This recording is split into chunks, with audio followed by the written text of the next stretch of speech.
Tuloy sa mga balita natin ngayong umaga, Miyerkules na ho tayo, Huwebes ho tayo, January 23rd. Weng de la Peña. Mario Beras. Yes, kami ho'y kasama nyo hanggang mamaya alas 7:30. Hope on time kami. Sa Maynila, meron pong patay. Tatlong kuliglig drivers. Matapos pagbabarilin ng RIT. Sila na naman. Riding in tandem sa Padre Burgos Street malapit sa National Museum.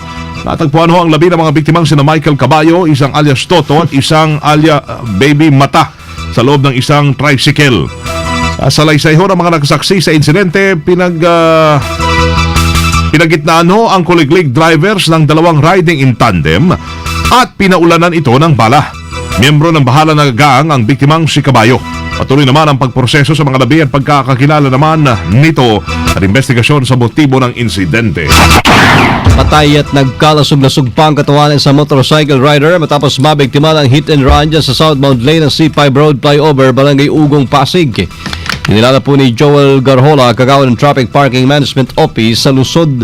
Ang biktima na si Gino Martinez, 45 anyos, residente ng San Isidro, Makati. Ayon sa saksing si Orlando Cruz, alas 11 kagabi nakita niya mabilis ang patakbo ng biktima sa kanyang Suzuki Skywaves nang nakagitgitan isa pang nakamotorsiklong lalaki. Dito na anya nagpagewang-gewang ang takbo ng motor at sumalpok sa Center Island. Subalit tiyempong paparating noon isang truck dahilan para magulungan si Martinez. Kasalukuyan pa inaalam ng motoridad ang plaka ng truck na responsable sa pagkasawi ng biktima. Kulong ngayon sa Quezon City ang isang kilabot na snatcher matapos manghablot ng isang gintong kwintas. Miyembro ng Batang City Jail ang suspect na nakilalang si Freddy Espinosa na residente ng Erap City sa Rodriguez, Rizal.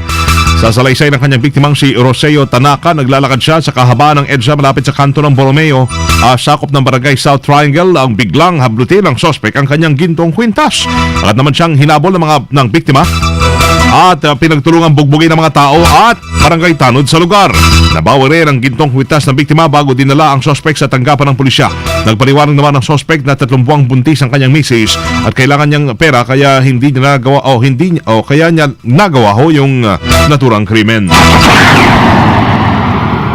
DZXL Bulat Palaro.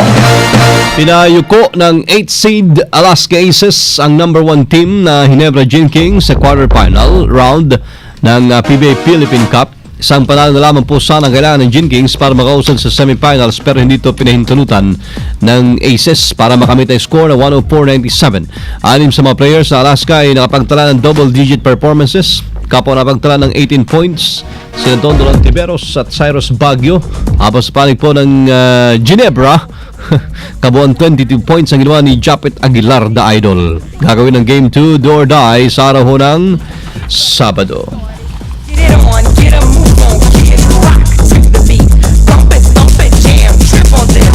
DZXL Showbiz Balita.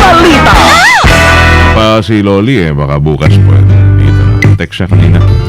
So, ako muna, si Lolo. Ano yung sabi mo? Hindi ko na, From your head kita, shake it loose. kita ka. Kita as in, kita sa camera? Gusto mo magpakita sa camera. Loli, pasensya na. Tagilan mo ng camera ko kasama mo dahil sawang-sawa na ako sa itsura ko. Yan, daming ko muna yung camera mo. Yan. Tutok mo ating camera. Yan. Pero hindi pa ikaw, ako muna ha. Kasi nanonood siya ngayon, di ba? Gusto mapanood. Nanonood siya ngayon. All set na sa buwan ng Mayo ang kasal ng magkasintahang si Jericho Rosales at Kim Jones. Uy. Si Kim ba yan? Kim Jones. Okay. Jericho and Kim. Okay. Napili ho na magkasintahan ng Boracay. Para dahil kapwa mahilig sa surfing ng dalawa, kaya gusto ho ng beach wedding. Sarap naman. Ayon kay Echo, ang fiancé ang punong abala sa paghahanda. Talagang babae ang naghahanda sa lahat, sa paghahanda sa nalalapit na kasalan dahil abala sila sa underwater ba kaya? sa kanyang trabaho. Hindi naman raw nakakaramdam ng stress o pre-wedding jitter si Kim. Ang Cebuana designer na si Vanessa Romoff ang napili ng modelo na gumawa ng kanyang wedding gown. It's so Abang wala pa namang napili si Echo na gagawa ng kanyang suit. Pwede si Loli dyan, marunong gumawa yun. Panlalaki, di ba? Gumagawa ka ng milagro yun, yan pa. Sa Europe, balak namang... yan pag si Loli. Oo. Walang labas, walang... Lalo na yung bahagi ng pundilyo, di ba? Oo, na. Yan. Bang, hindi yung alanganin. Mula Boracay, sama hangga Europe, ang kanilang honeymoon. Wow. Hanip. Underwater na honeymoon. Baka mat hindi pa umano nila ito na pagplanuhan. Yeah. Ang may pera, madali na yung plano. Oh. Mahirap magplano pag wala. Ay, Yan. Okay. That's our showbiz. thank you, by the way. Thank you. Let's go to the Himagaspang. Hindi gasgas, hindi umatras, medyo madulas. Ito ang balitang Panghimagas. Sabi no, parang beach wedding. Sarap nun. Oh, Why? Diba? Sa Di bale. water honeymoon. Di ba, napapanood ka naman ngayon. Baka... Yun ang importante sa lahat, by the way. Yung mapanood siya ngayon. Oo. Malay mo. Napag-usapan yung mga beach wedding. Mga beach wedding. Malaking guideline yan, eh. Para. Mapanood, ma-realize, bagay na bagay kami sa beach. Yan na nga. Pwede kami tumakbo, Oo. maghabulan, magbasaan, May magpatuhan ang buhangin. magtaguan, mag-splash, di ba? Tapos mag-diving, mag-swimming, Talaga. holding, Alam mo yung inom, drinking. nagpapaabot ka pag hinahabol ka, di ba?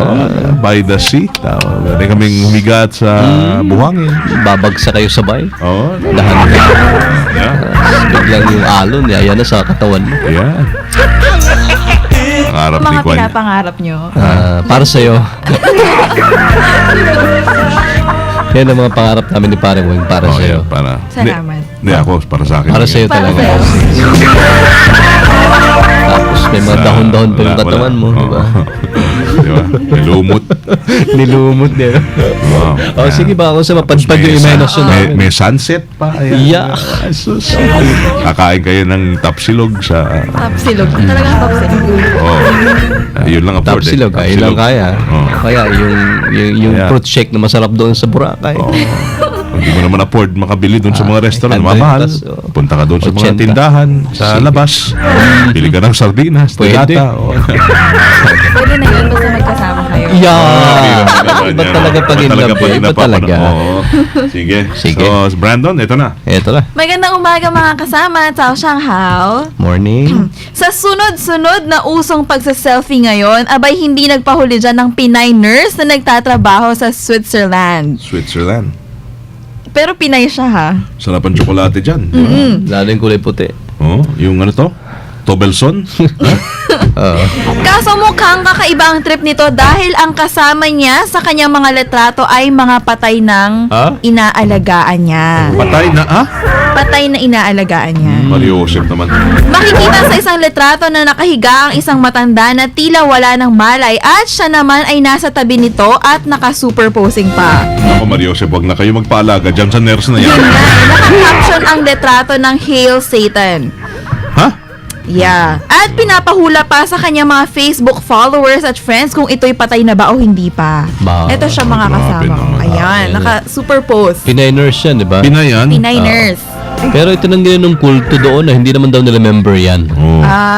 So may So, ano sarili yan? siyang... Siya lang sarili ang siyang kulto. nag-assume na member siya ng satanista ron. Oh, grabe naman. Pero yung member, yung mismo leader ng satanistang grupo ron, tinanggi naman siyang member. Oh, Hail Satan. Parang si Satanas ang gumawa niyan. Kaya pinupunyagi ba yun? Tama doon? Pugay-pugay? Yun ang Diyos nila, si Taning. Grabe naman. Ang Pinay Barangay nurse na si Blaze Binder o mas kilala bilang Ghost in the Dark sa Tanya Blaze ay minultahan ng 800 lira o 59,000 pesos ng Swiss court dahil sa kanyang ginawa. Nagtataka naman siya bakit raw nagagalit ang mga tao. At samantalang Sino bang Facebook hindi? naman niya yun at walang basagan ng trip. Oh. Ayon sa korte, vina-violate niya ang katahimikan ng patay at ang tiwala ng mga tao bilang nurse. Tama naman. Hindi mo na lang ginaya si Osang. Kinantahan mo na lang sana yung patay ng My Way. Tama. Mabuhay pa. Oo, di ba? Baka yun ang paboritong kanta. At least, di ba? Tama. Ano pangalan niya ulit? Blaze Binder. Parang hindi Pinay eh. Parang. Tagal na dyan. Blaze eh. Man, naglalagablab. Umaapoy na. Baka nag-iba ng pangalan. Talagang Blaze. Oh. Bagay na bagay. Ay, matutuklasan din natin pangalan yung pag-uwi ng Pilipinas. Tama. Kasi blang-blang pa. So ano, Brandon, happy ka na? Okay ka na? Brand, okay na. Yan. Okay. Bate naman, bate. Hello, Morning. Brandon. Good afternoon. Afternoon. Afternoon dun, Good pare. afternoon. Sa Mars. Saan ba siya? San Francisco. San Francisco. Oo. Ba? Sanfo. Sanfo. Yeah. Oh. Dami nating kamag-anak dyan. Dami. Oh. Oh, kamag-anak ng kamag-anak natin, hindi talaga diretso natin. Good afternoon po, Kamag-anak Attorney Agkawili ng- dyan Oh, sa yeah. Sanfo. Malayo. Good afternoon po. Thank you. Alright, thank you, Bibi. At yan po ang balitang pahimagas. Kundi sa XL Sinwon, Chongsen, Washer, Phoebe, Tatak, Armen. Thanks, baby. Ito bang song gusto mo i-dedicate Team kay song Brandon? niyo ba yan? Wedding? Ha? Wedding? Rambo, maganda ba tong... Anong title ng song na to, Rambo? Maganda yan, kasamang Weng. What's the title of the song, Mr. Confessionario? No, maganda yun. Ganda yan. That's the song. All right. Thank you, Rambo. Thank you, Rambo. Confessionario. All right. Here's... And what's going on out there in the traffic rerouting area? DZXL Ulat Trapiko. Yan. What's going on? At time. Anong taon ba yung kantang yung Parang 2014 yata yan, ano? January 23. mga Yung na-record yan. Na-record. Oh, bago lang yan. Aha. Kalabas nga lang. yan. Yan ang Oh, talaga? Anong title nga yan? Time. Yun ang iniisip ko kanina. Time yun eh. Time. Kasi, di ba time? Tama, Yun nga, tama. di ba? Yan, maganda. Alright. Okay. Oh, no. Parang ganyan, ha? Yun pa din, isang title pa rin yan. Daming titulo ah. Yaman mo na. Bye, asa ka karon? What's the... Ha? Sa Commonwealth Avenue. Commonwealth. Okay. Oo, kung saan ay panayat kasamang padiweng ang daloy ng trapiko. Wala Pilcoa, patungo naman sa bahagi ng Sandigan Bayan. Tuloy-tuloy ang usad ng mga sasakyan, bagyang bumabagal pagdating sa harapan ng Sandigan Bayan hanggang doon sa Litex. Pero pagkalampas nito, tuloy-tuloy na hanggang Fairview. Sa kabilang linya, patungo naman sa bahagi ng EDSA, at tuloy-tuloy ang usad ng mga sasakyan, bagyang bumabagal pagdating sa Pilcoa hanggang sa Elliptical Road. MOTTO mo! Para sa ating kaibigang mga kumakain ngayon ng Ngayon, mga kumakain ng medyo iniwang yung kanin kagabi pa. kagabi pa ba? Oo. Bahaw. Advance happy birthday sa aking kaklase si Asik Ray Marfil, ha? Oy, Asek. Advance happy birthday. Advance happy birthday ha, Asek Ray Marfil. Hindi Thank you. lahat sa- Kailan ba yung saktong date? Kailan ba? Bukas yata ang pagkalam ko bukas. Okay. Bukas? Ay, Asik, bukas. January 24. Asik Ray Marfil. Maramdaman natin yan. Mararamdaman. Magpaparamdam yan si Asik Ray. No? Oo. Thank you, Asek ha, personally dun sa sulat. Yan. Yan. At- Oo. At si Professor Hey. San Juan, nakikinig din. Si Oy. Titi Guzman, yan. Prop. Kwan ha? Palakas. Ayan. Malakas to. Ito, ang si Jennifer Villamor Tusok din sa Laguna. Si si Jennifer Tosik, Robert Hiles na CPD. Yung mga nag-almusal, tapos yung bahaw yung kanin, tapos yung ulam mang inasal. Mang inasal tsaka kiss. Naku po. Oo. Alam mo ba kung ano yung mga yon? Ha? Mga kwan yun? Chichiria? Oo. Ang ginagawang ulam? Chicharon, masarap yun eh. Talaga ng asin. Hindi na kailangan kasi balat na kasi yun eh. Wala na, yun na lang talaga. Meron pa Kanin. isang ginagawang ulam. Meron ko, alam ng URC to. Yung mangwan. Ayan.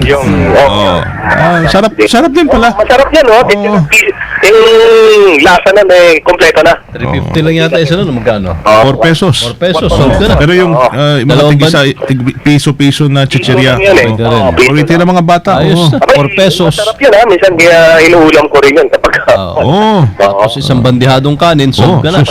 Actually, magpapakain ka ng maraming kanin dahil ang pagana eh. Okay, MOTTO mo, boy! Aking MOTTO ko o moto, abay pinadala ito ni Professor Eric Sanawala. Oh, thank you. Yung moto, oo. Yung Thanks, bro. magpadala lang sa MOTTA ko,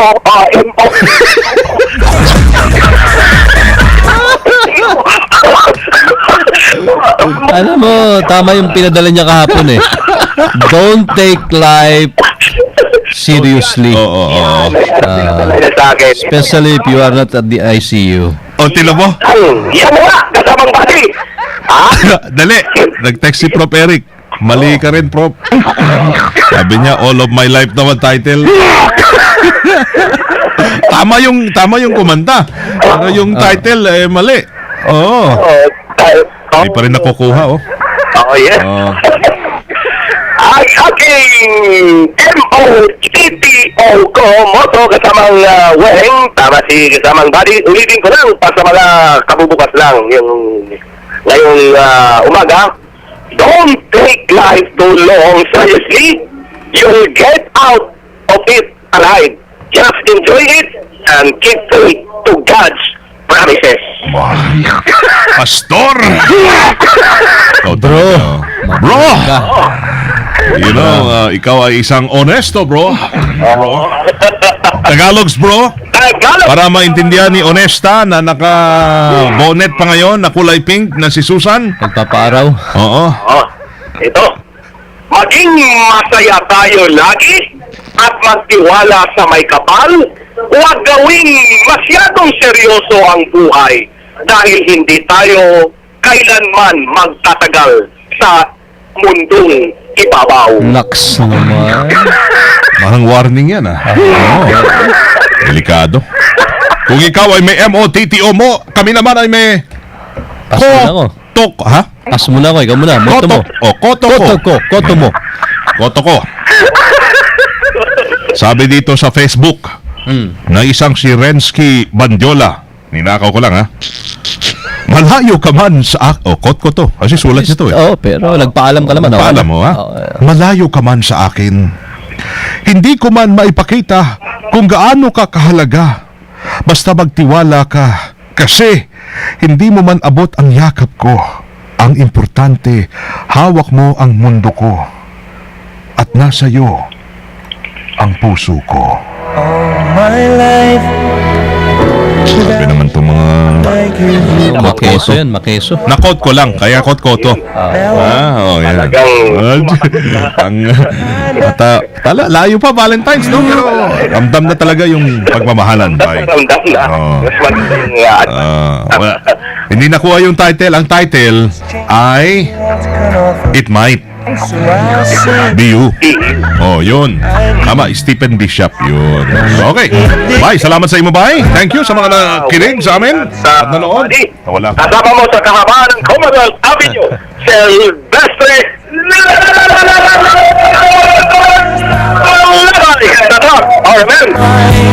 Thank you.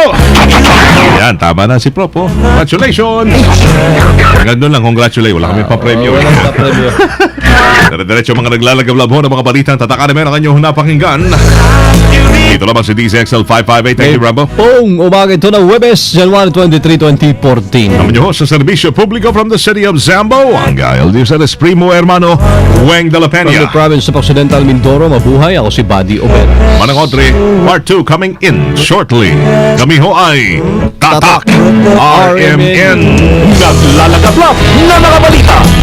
Subayin niyo ang 11 minutong kalipunan ng mga pinakahuling kaganapan sa Kalakang Maynila, sa ating bansa at saan mang dako ng mundo. Naglalagablab! Dito lamang sa Unang Pihin DZXL 558, ang bagong kasama mo. John Lloyd, bibigyan kita ng isang kahilingan. Gusto ko kalusugan habang buhay. Ay, teka, masarap maging mayaman.